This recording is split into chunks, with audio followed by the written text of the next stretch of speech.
Taarifa za fununu zilikuwa nyingi sana. Taarifa ambazo si rasmi zilikuwa nyingi sana ya kwamba meneja wa habari na mawasiliano wa Young Africans Ally Shabani Kamwe amekula lungu, amehukumiwa kifungo cha miaka 2 ya kuweza kujihusisha na soka, na hii ni mara baada ya kauli ambazo alizitoa za kauli za kiuchochezi, kauli ambazo of course si za kiungwana, kauli mbaya chafu mbele ya vyombo vya habari, akishtumu Simba Sports Club, lakini pia akiwashtumu of course viongozi wa Simba kwa namna ambavyo wamekuwa wakijaribu kutengeneza mazingira ya kufix games, yani game fixing. Ni taarifa ambazo kwa namna moja ama nyingine zimekuwa hazina ukweli huo 100%, lakini as I speak to you now ni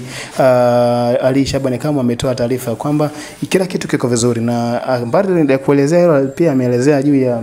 mchakato mzima wa maandalizi ya klabu ya Young Africans kuelekea katika mchezo dhidi ya of course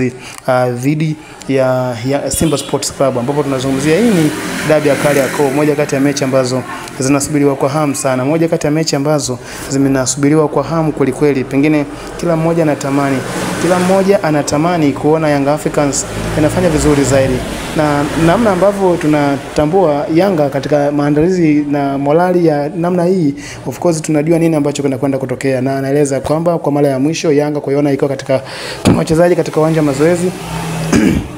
wakiwa na morali ya namna hii, basi ilikuwa ni mechi ambayo Yanga mashabiki walifly kwa ushindi wa goli ngapi hatuwezi kufahamu, hatuwezi kukumbuka, lakini hatujaambiwa, lakini pasi na shaka